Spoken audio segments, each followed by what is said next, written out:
gang, Ross Brand here for Livestream Universe. This is Livestream Deals. It's the show where you shop the show, where we present special offers for live streamers, podcasters, content creators. And we have a wonderful guest today, good friend of mine, Super Joe Pardo is here. He's going to be giving away a free ticket to ICON6.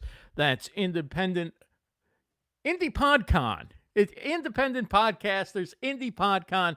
Just check out the website. It's Indie Pod Con. You can also check out the description next to the video. Should have all the links for everything that Joe's got going on, some of what I've got going on.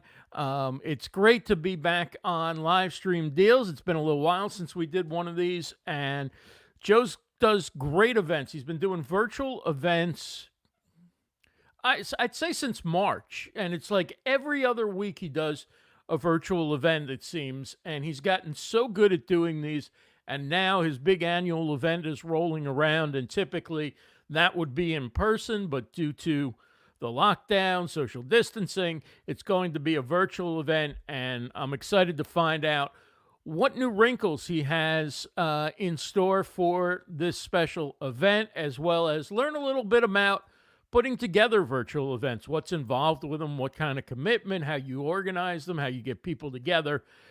He's definitely one of the experts on this subject, been doing it for a long time. And with that, let's bring him on.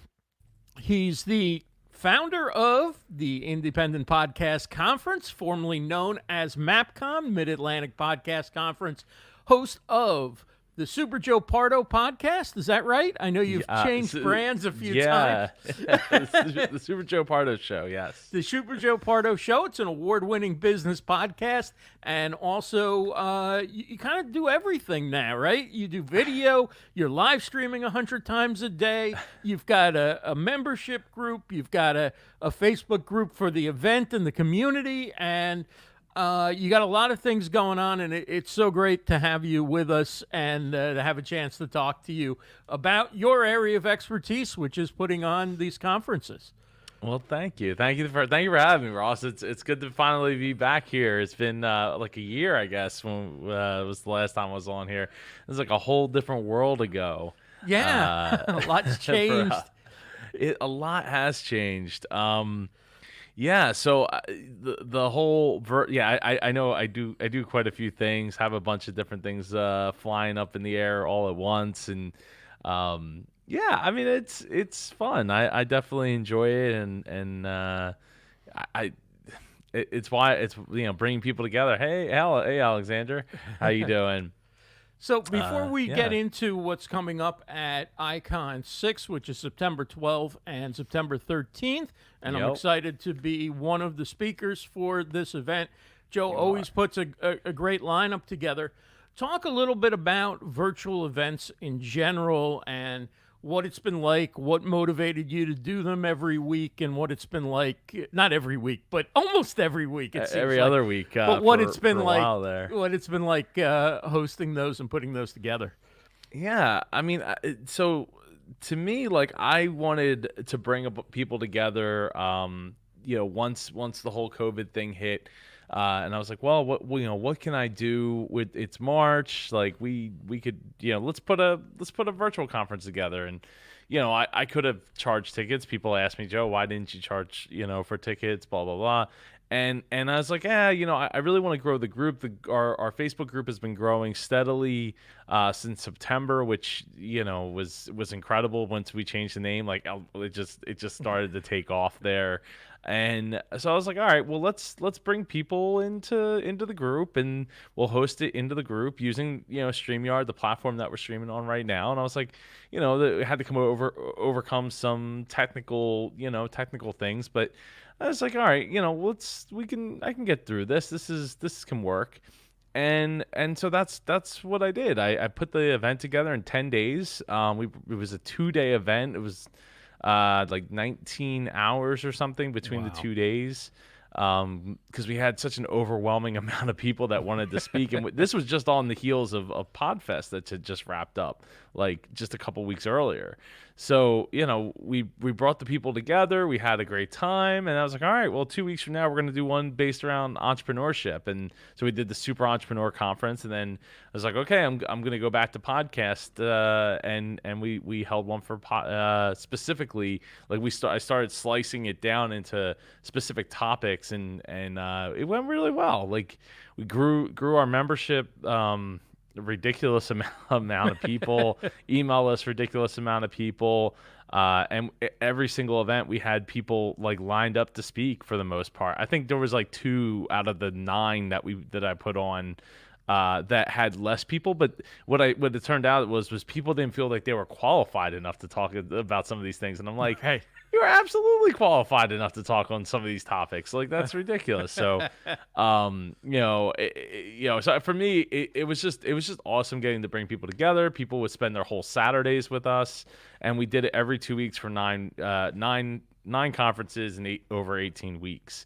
And then it was leading up to this event. It was like, okay, well, it was supposed to be in person. We're supposed to be here just outside of Philly, and then it was like, okay, well, what if we can't do it in person, right? Like, that's not right. So we canceled that, and I was like, well, what if we hosted a small event in the backyard and we live streamed that event?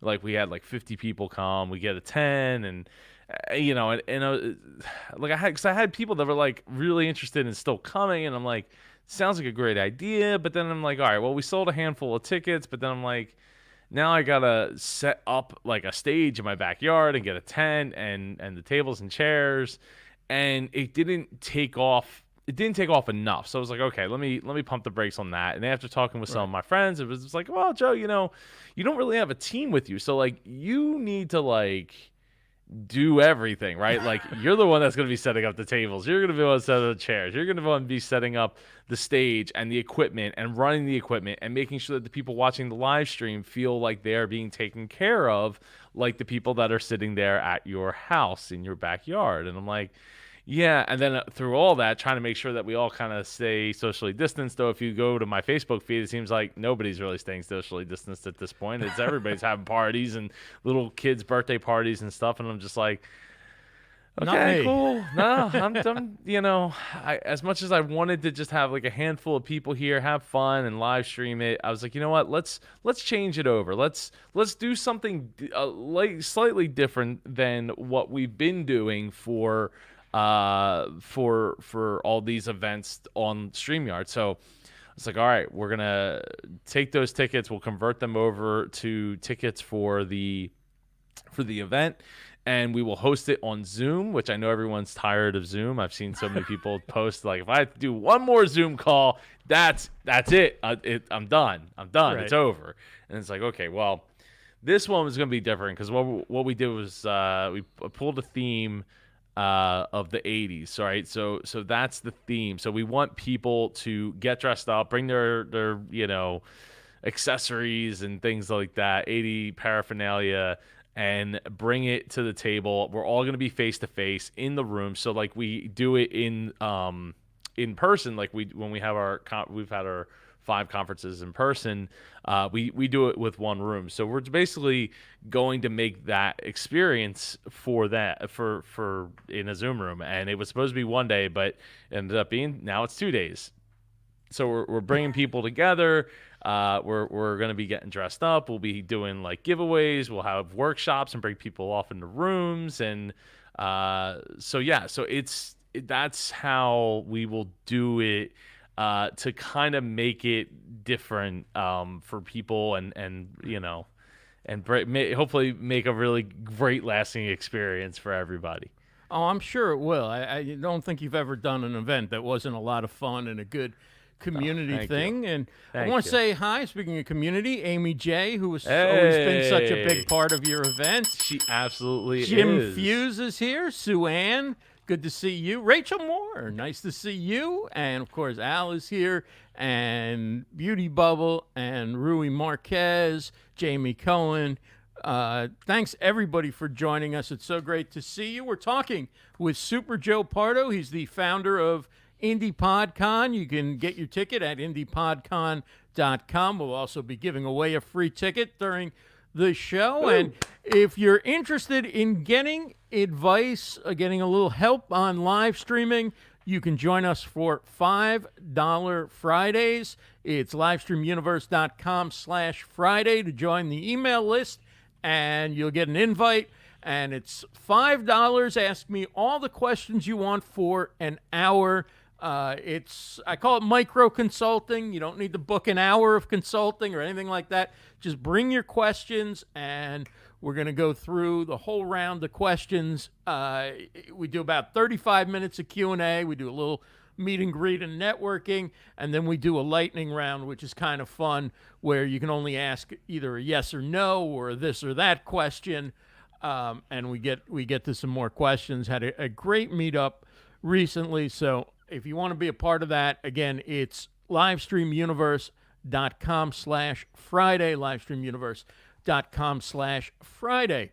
So coming up, Joe, for ICON6, you're going to have different rooms. You're going to have speakers. You're going to have an 80s theme. Talk a little bit about what made you decide to go with the 80s theme, which is, it's a fun thing. You're bringing something different to this. What are you a big 80s fan, or? Yeah, so well, okay, so to answer the question there, yes, you should totally get dressed up for Alexander. And the VCR tracking, it sounds like a great idea. I will be looking into that now that you mention it. I think that's a great idea. I could probably do it through OBS or something like that. So the reason for the 80s, right, is because I kind of was thinking about like technology and the technology of tomorrow, and I'm a big, I was born in the 80s. And a big fan of Epcot, right? And like part of the whole technology wave of like, video chat and things of that coming down the pike.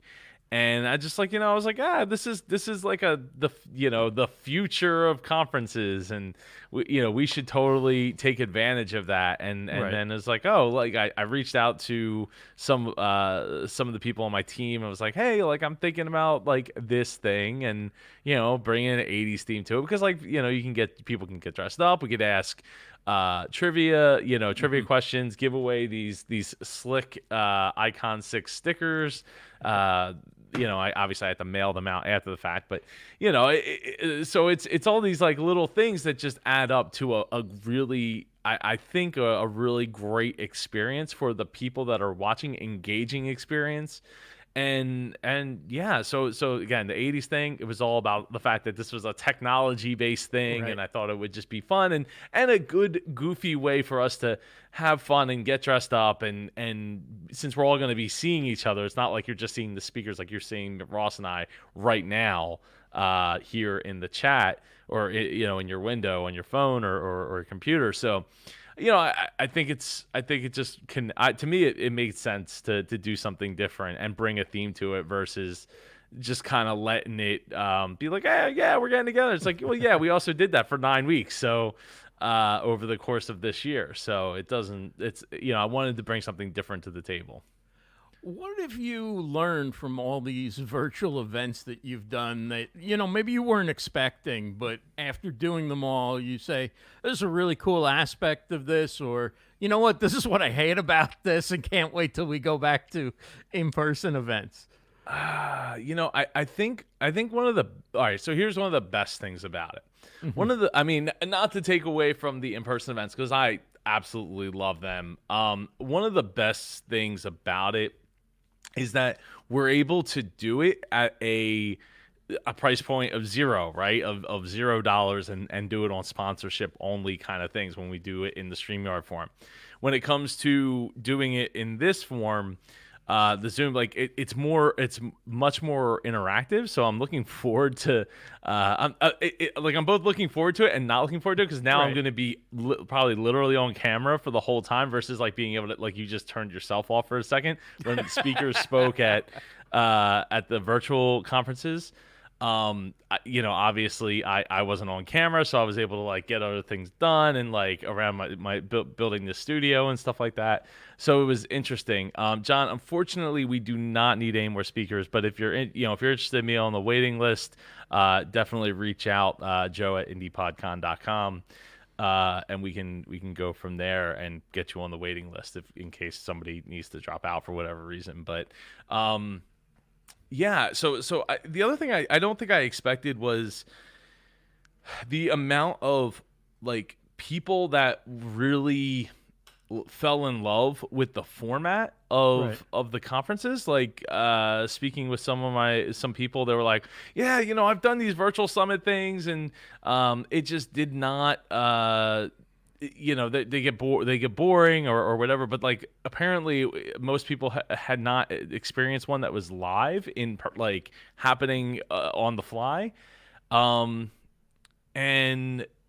so it was really a different dynamic, being able to inject the comments into it. And in some ways I kind of liked it better because the comments were able to fly as the talks were going on, and it being injected into the video, it kind of brought people together because you never know what was next. Because even if you were just watching like on your phone, like you didn't have the comments up or whatever, or whatever, and you just had like sitting there full screen, you could see the comments flying up on the screen. And it just enabled you to get like the speakers to get instant feedback versus like, okay, if I raise my hand, then I'm like stopping and we're answering questions and things of that nature. It just isn't a great. Oh yes, he is, John. It's not as fluid as this. So I don't know that I was expecting it to go off as well, and I also don't think I was expecting people to show up as easily at like for the speakers. Like I only had I think 2 speakers that canceled on me. One that reached out to me prior to it, and one that never showed up or responded. So out of 9 events in 18 weeks, I'd say that's pretty darn good. So it actually went a lot smoother than I probably ever thought it could have went, overall. What's been the biggest way you've gone about getting people? Has it been email? Has it been the group social? Like, what's been the way that you've gone about getting speakers, and also what's the way you've been able to draw attendees in? What kind of like outreach has worked the best for virtual events? You mean for getting speakers or for Getting people to show up? speakers and also for attendees, because you've had a full slate of speakers, as you said, for just about everyone, and you've had a good number of viewers, not just the speakers, but a lot of people coming to learn and coming back week after week. What do you think? What do you think was which kind of marketing was the draw that really worked? Do you think? Oh, that's a great question. The speaker part was easy because I already had years of hey Sonia, hey Jesse. The speaker thing was easy because we already had like 5 years of building up a network of people podcasters who wanted to speak and all that. So like it was kind of, that was the easy part, getting people to show up. I think after the first one, people gave me the feedback of like, I feel like I'm part of a mastermind. Like I feel like I'm showing up every other week, and I'm learning so much about these topics, and then also and feeling like they're even more solidified in a network of people, in a family of people that are just dedicated to showing up and being a part of this and growing week after week after week. So it was the big downside for me is it took up a whole Saturday. So fortunately, because I was home every day, every day is like a Saturday, right? So it didn't really affect too much, but like, if as life gets back to normal, I definitely could not keep up a Saturday every other Saturday. Like that's not, dedicating 6 to 8 hours every other Saturday is just not something I would be able to do. But it worked, right? It was the right thing at the right time with the right people showing up, and it worked because of that. And I think getting people to show up, I don't know. I guess sending out the emails, probably helped a lot, because there was a lot of people that started coming out of the woodwork of my email list that I was not talking, that I never really talked to prior to that. So they're like, oh, I found out about this because I was on the news, on the email list, and I'm like, I didn't even know who this person was, 3 days ago, and now they're speaking at my event, and we're having this conversation while we're testing the tech, and it's like, oh, these people are great. Like, I'm so glad that they came out of the woodwork of this email list that, they would have never interacted, and now they're part of, they're a part of the growing community. So how awesome is that? I don't remember what the original question was, but I don't know. I think you probably tackled it somewhere along the line. I think it was about how you get the best people for to show up. advertising. Yeah. So I didn't. So to put it out there, like, I didn't spend $1 at all. Well, no, I spent a little bit of money on advertising, but most of that was spent for the first event, and then after that first event, I didn't spend, like, there was no Facebook ads running. It was just a lot of, like, putting it out there, making sure people know about it, and then in some cases reaching out to people, because some people didn't realize that we were still doing it every other weekend with a different topic. They just weren't paying closely attention enough. I don't know, however you say it. Paying enough attention. Yeah. So, which is fine. It's totally understandable. So, but of course, like, once they found out, they're like, oh yeah, I totally want to speak, and I totally want to get involved, and I totally want to be there. So, it just kind of worked out that way, that, when you build up, a network of people, over the course of years, and a reputation of bringing people together and all that, and, it starts to pay off. It's really incredible. And I'm super grateful for all the people. And, another aspect of this that, was it you that was telling me this? I think it was you that was telling me this, that, like, how many people that kept taking up the idea that, like, I'm going to speak, like, and they got to refine their talks, right? They got to refine their skills in giving talks. Like, it's so, like, all of that is, like, we went into the gym for 18 weeks and came out, everybody that kept, speaking and kept putting in that time and that work, like, they're better off, right? And I'm better off too, because, like, I got to host these things. I didn't have a team, like, my team didn't work with me on any of these, so, like, I was putting them on all by myself, and it worked. It brought people. Like, we went from 425 members in our Facebook group back in September of last year, at the around the time of our 5th annual event, and now we're over 1,850 some people in our group. So it worked. Like, and it grew the group, it grew the email list. Absolutely. Courses, you've got all sorts of offerings that benefited from it. Right. Well, yeah, and so somebody wrote to me, and they were like, I put in all this time, I put in all this effort to put on this event, and I got like 30 people. And I'm like, well, I mean, 30 people is great. I mean, they paid to be there. And if you sell, 10% of them, 3 of them on, like, a high ticket thing, like, then it works, right? Like, that's awesome. That's great. That's what you want. But they're like, yeah, but I spent so much money on advertising, and I spent so much money on this and that. And it's like, it seems like you just threw this thing together, and, like, all of a sudden you have, like 100 plus people watching almost simultaneously. And it's like, well, yeah, but the thing is, I asked for nothing from them, right? I got sponsors and paid for it a different way. Right. And you didn't start yesterday. I mean, you started an event 6 years ago, and you started a Facebook group, and you've been in touch with these people, and you've gone to other people's events and other people's shows and been guests on other people's podcasts and brought them on. So, like, you've built these relationships over time, and then when you put out an offer, I mean, no doubt that you've grown and gotten new people involved by far. We can see some of them here in the chat that you probably didn't know before you started doing virtual events. But building that community over time, being active for a long time, also means you have a lot of people that you can call upon, and a lot of people who are excited for the opportunity. I think that, the opportunities to speak about podcasting and live streaming and video creation. You know, a lot of the events, first of all, there's only so many big events that cover those, right? There's so many big podcasting events. And then all those events require travel. So people generally will pick a few to speak at, but they're not going to be speaking at a podcast event amongst a lot of podcasters or live streamers who really know what they're doing, where you have to bring your A game.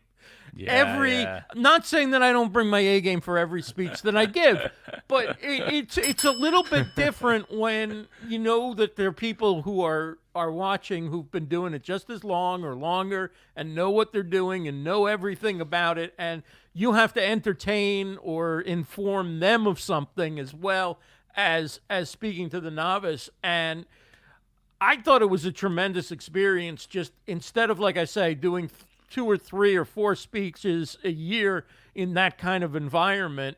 This was like, okay, I'm going to do 7 more this year at your conference. And then Tim Gillette was a speaker and a sponsor, I think, of your conference. So I've done 3 of his conference, and, you know, and some of the other events have gone virtual. And so it's been a great opportunity to really speak and get feedback from people who are in the industry and doing it. And I think it's been a wonderful experience. And I mean, I thank you so much for putting this together and giving people this opportunity.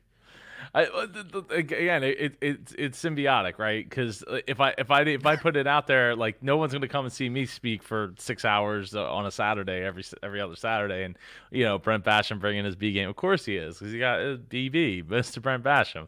Well, Brent doesn't even know how good he is.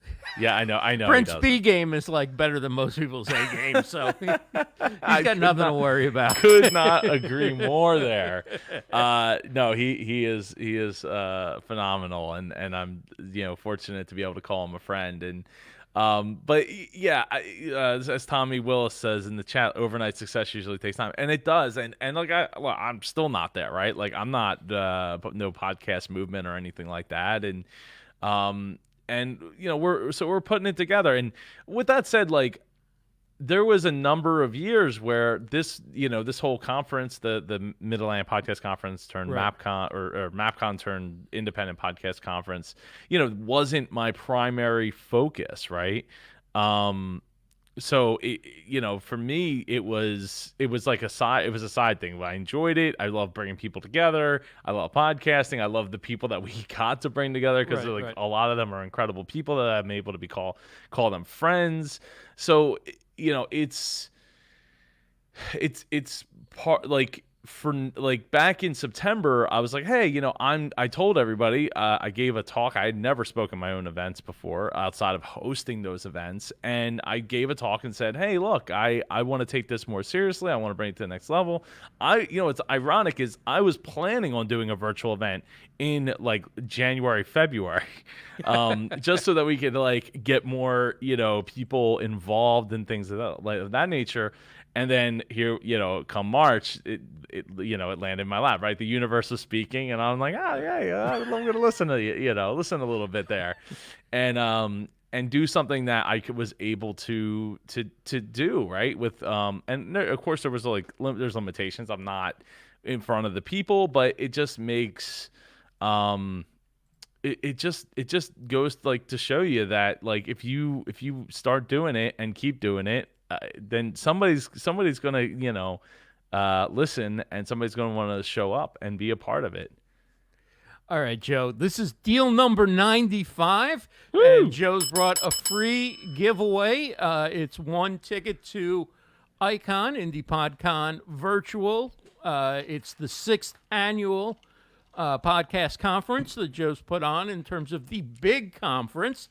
Yes. In addition to about 50 other conferences he's put on this year. And we'll be doing more free ones in the future, by the way. This feature is not going away. It'll probably be more like a quarterly thing. Oh, hey, what's up, Michael?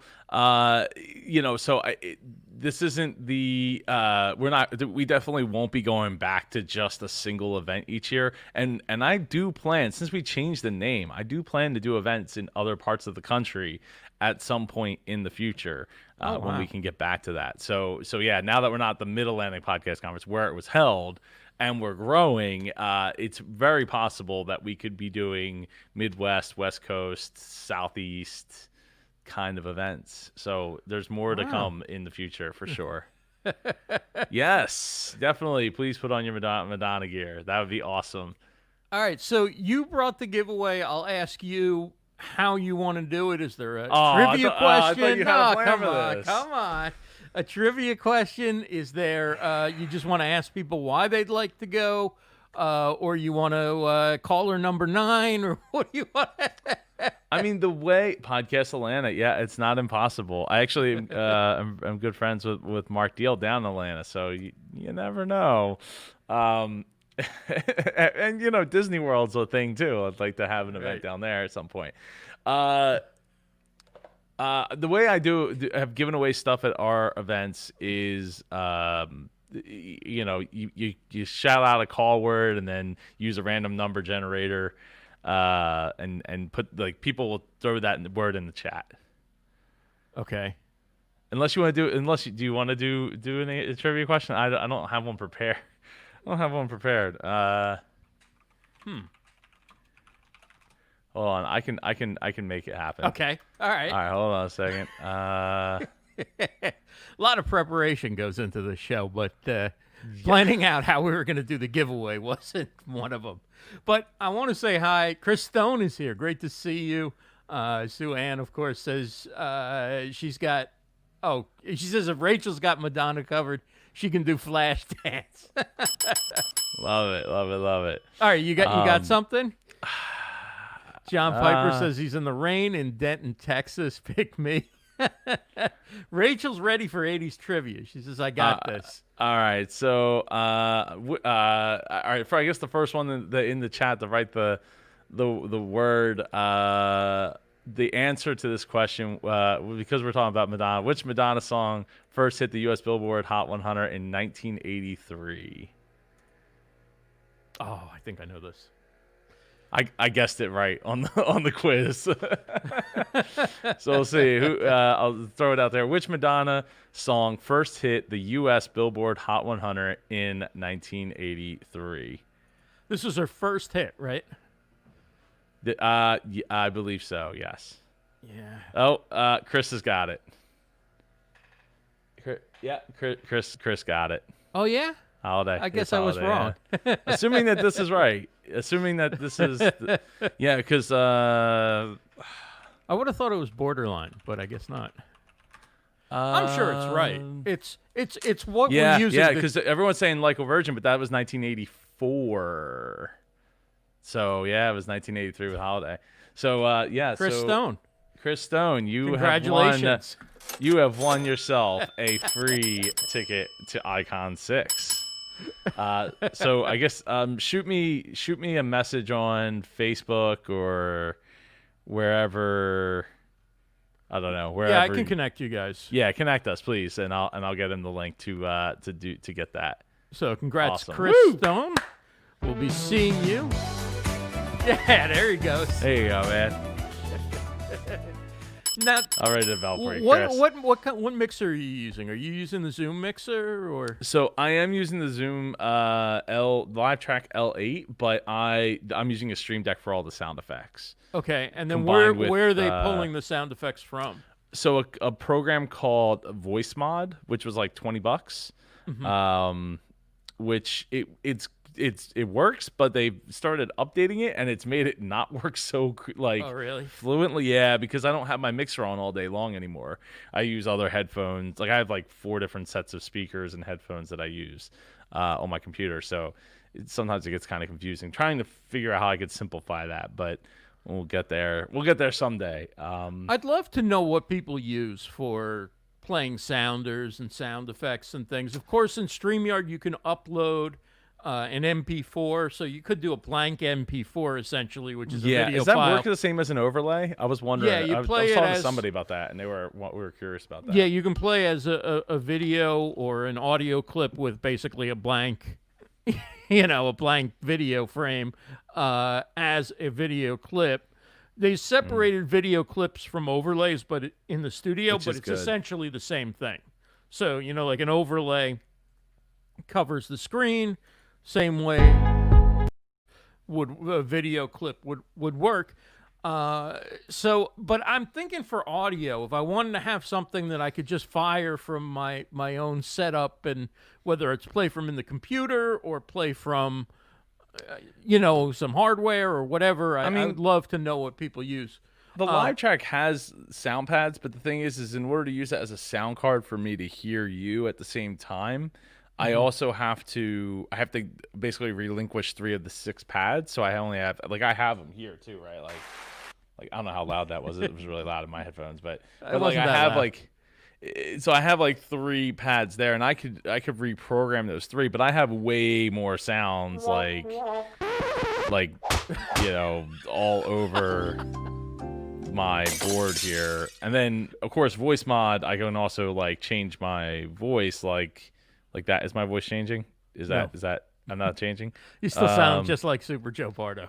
Hold on. Oh, it's not. Oh, there it goes. There it goes. Auto-tune, huh? Yes. Yeah. Wow. Or I could sound like This guy right here shouldn't be smiling. Go back to auto-tune. okay. There we go. So you're just How's that talking. sound? That's good. Yeah, it does a good job. The problem is the software. I had to reboot the software constantly now with the newest updates, because they went to a 2.0 version or something, and it's just been frustrating. Because I had to close it, and then I had to if StreamYard's already open, I'll have to reboot or refresh it the screen sometimes. I don't know. It seems like it's getting better because I didn't have as much trouble today. I'm sorry? John Piper's asking, is it called Voice Meter, you said? Or No, voice mod. So Voice it's mod, okay. Yeah, voice mod enables you to pipe your input through the software, and then that enables I can mute my mic from my Stream Deck, or I could curse because I'm so so it's kind of cool. It's not just a beep, it's actually censoring yourself. Right. Or you can play different sounds, and I have icons for each of them on my Stream Deck board. I have my intro music, whenever I do the Super Joe Pardo show, or Right. The Indie Pod Daily show, or the Business Geeks podcast. I had to cut all those up to make it work, but yeah, so it definitely. So they provide them, but you cut them up so that they fit how long you want them to play. No, for. I had to get those music. This is all music I had to go get. Okay. Yeah, Voice Meter. I've used Voice Meter. The problem with Voice Meter was, what was the problem that I had with it? I ran into a problem with it, and it wasn't I don't know. The Voice Mod was a lot easier because it's more straightforward than Voice Meter was. Voice Mod plus Stream Deck plus StreamYard. Yep, that's the setup that I have. I'm using the Zoom Live Track L8. I've thought about going back to my Scarlett Solo, just for simplicity's sake, and kind of get some more desk space back on my desk here. But I don't know, because I'm not really using any of the other channels. I have one microphone and one headphone. So And you're not adding any processing or anything on the mixer.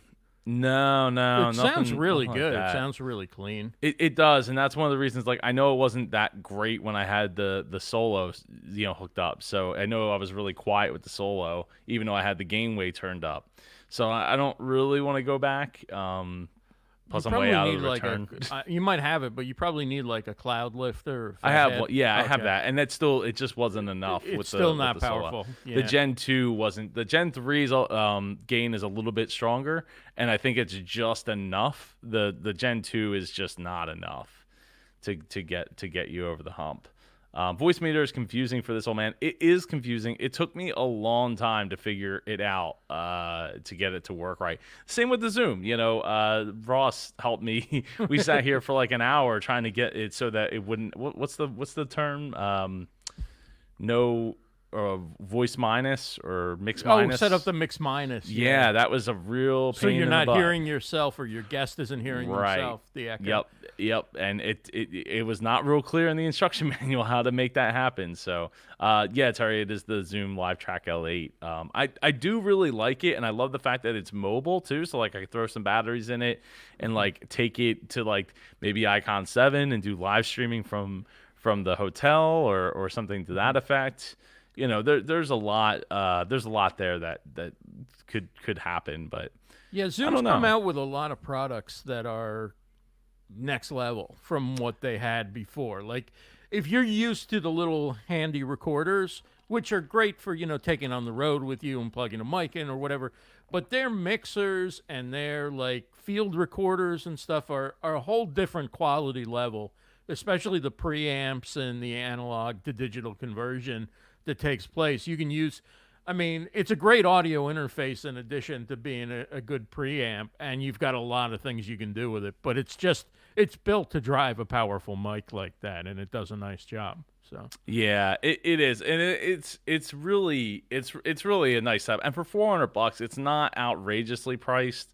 When you figure like if you go for anything more than the Solo, you're looking at like $200, and it's like, okay, well for double that price, I could have 6 inputs, actually 8 inputs total, and 4 headphone out jacks, right? So that you can independently change the mix on.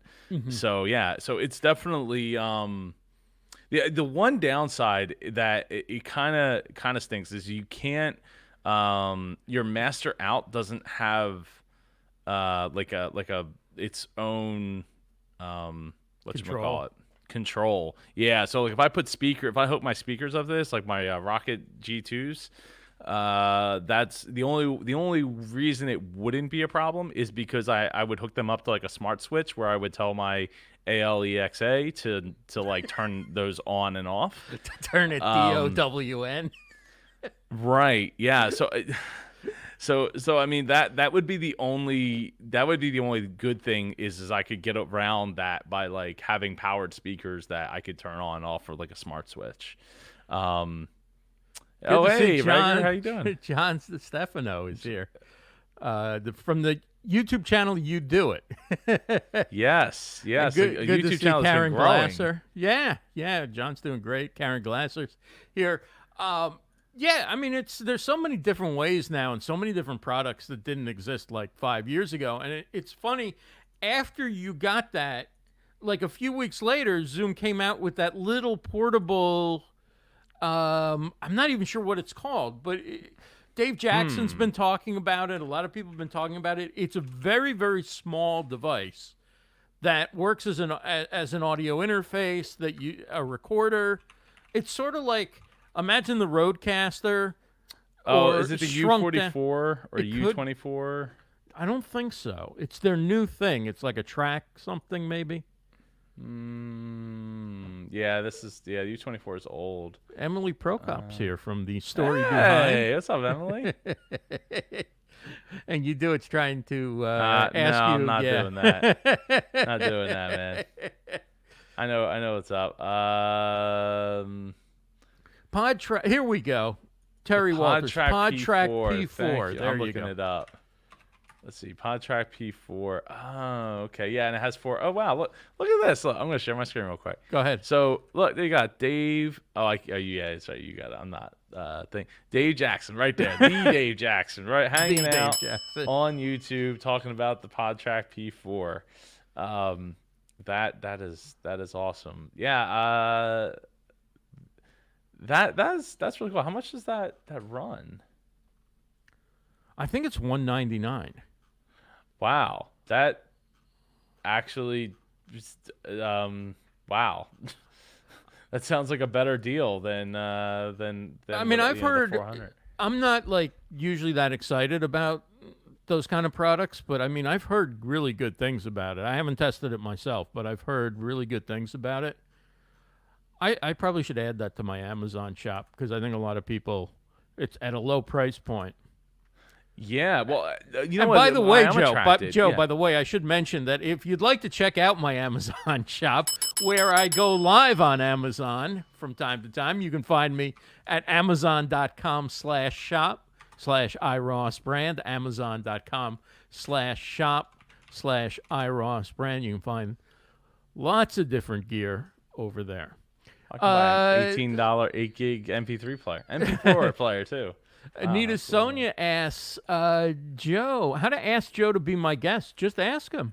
Oh, absolutely. That's the way you do it. Yeah, Just ask I would him. love to, Sonia. That'd be awesome. John Piper asks, if you're doing a solo show in StreamYard, how do you take your camera off screen without losing audio to show an image? Oh, I just put the image up as an overlay, and then I lay the image over me, and I can continue talking. So it would be like if I were to do this, and I would say, you can notice that we're on Deal 95, and it's live virtual events we're talking about with Super Joe Pardo. Or I bring it up as a screen share, and I do this, and I just show the image as a screen share, and then we stay in video small. I think there's a way to take yourself off and keep your audio on, but I've never done it. I've always gone the overlay route because it's just, for my way of thinking, easier. Wait, say that again? Describe. Okay, so you're in taking StreamYard, you're solo, and you want to take yourself off camera but not lose your audio. So you want to show a picture and talk about it. So I think overlay is the easiest way to do it. The second easiest way is screen share. Yeah. Those are the two. The other way is you could just make it so that mine is the bigger over yours, like mine's full screen, like you did earlier, like switching the layout. But he's solo, so but he he's wants solo. to. Yeah, overlay is probably your best bet. And you can now do drag and drop to switch, so I can move Joe into the big frame. Yeah, I love that. I'm glad they finally incorporated that. I'm still waiting for my carousel for my tickers, though. That, oh god, like it seems like such an easy thing for them to implement. Like I would please, Gage, please. What is it? What are you talking about by carousel? So what I want to do is I want to load up like, say a bunch of tickers, like I have 4 tickers, or it's either this or that, right? Make the ticker longer, so like it's longer than 200 characters. Oh, okay. So you want it to go continuously, Yes. but have multiple calls to action. You have a carousel, right? So it's like you put in 4 tickers, and then you assign it like every 90 seconds, switch to the next ticker, switch to the next ticker, switch to the next ticker, and then like I could pick a different ticker in a different like group, like a different carousel, or just a solo one to just roll over and over and over again. Or when I click on one in the carousel, it starts up the timer, 90 seconds, and then bam, next one, then goes back to the top, next one. Like that. I mean, that was probably one of the most frustrating things about running those virtual conferences is like switching out the carousels so that my sponsors and I, everybody got like an equal amount of time to have the ticker space. And I still run into that too with with my show, the Indie Pod Daily Show, as well as the Business Geeks podcast. Like that's the same problem. Like I want to put it in the thing, and it's just like I could just set it and forget it. Like that's what I want. Terry says multiple tickers would be totally handy. Yeah, I mean, the way that I started to like push it off was I would just kind of condense some of the wording, and then I would just move a bunch of my separated tickers and move them into one ticker and put like a pipe sign between them. But the problem is again, you only get 200 characters. So you make that like 400 or 600 characters. Now we're talking. Like now I don't need to do as much, It would definitely make it easier. Hey, what's up, Tim? How are you? So Reger thought that StreamYard would be in position for world domination. It definitely is. I mean, separated audio tracks would be nice. It's not necessarily needed, but it definitely would be nice to have. They're talking about that. I They think brought it up I at think the. they really, really should. Yeah, they're looking into that. They brought it up at the town hall. So Good. It probably wouldn't be that hard for them to implement either, since they're already recording everything. Tim Gillette's here. Yeah. Oh, Good to thank see you, you, John. Tim. And Tommy Willis says there is an add-on for vMix called Automation for vMix where you can schedule files to play. And John Piper says, great show, guys. So, Joe, thanks so much for spending an hour. It's been fun. We went through virtual events. We talked about Indie Pod Con coming up. You want to get your tickets, you can go to indiepodcon.com. indiepodcon.com. You can also check out Livestream Deals. Check out the show notes or the description next to your video. Easy for me to say. I've live streamed before, I promise. And there will be links to Joe's class, his mastermind, and some of the other things that he's got going on. Joe's doing some awesome stuff. You can also find links to my Amazon shop and Livestream Deals as well. And we did something together as well. The indiepodcasters.com, the Master Your Live Streams, which apparently that page doesn't load properly when check that link in the description. I'm gonna click it. Yeah, I'm looking. Well, because it loads if you put the whole thing in, but if I put in just /master, it forwards, but it doesn't forward properly. Like it ends up going to 404 error. So, because I wanted to say just go to indiepodcasters.com/master, but apparently that's not gonna do it. So let me take a look here real quick while we're stretching the time. And yeah, it's in my description. It's master-livestream. So so I'm gonna fix it. So it is indiepodcasters.com/master, and it's just because I guess I changed. It took the your out of the slug. So now it should work. Yeah, there we go. There we go. Master. So it's 6 modules, and we cover a lot of stuff. It's really, I think you'd enjoy it if you were to take this course. That's when I said we did it. When I said you had a course, I was just selling you, but. No, it's both of ours. I mean, we put in a bunch of weeks to do this, and we had great results. Like the people that came through the class have like really stepped up their game with what we've been able to help them with. So yeah, it's been a lot of fun watching them like now speaking at conferences and hosting their own shows, and the strides they've made with their audio, their video, their content, their delivery, everything. It's been. Yeah, it was a great experience, and it was. Now it's available. Anybody wants to work through it, you can work through it at your own pace. Yep. Yeah. Six modules. Each one's almost an hour long, or about an hour long. And I've seen that, Tim. I've seen that you're going to be hosting a live event in November. Let's try. I'm open. I'm open to it. I don't know. I know my sister's going to Vegas. She lives here in Jersey with me, and she's going to Vegas in like a week or something like that for like 4 or 5 days. So, yeah, I'm not traveling. If it's virtual, Tim, I'm there for whatever you need. But I'm probably not traveling in November. I mean, the tickets for the plane will probably be pretty cheap. I don't know. I'm a solid maybe, Tim. Solid maybe. Let's talk some more about details and see where we go. Hey, Kurinder.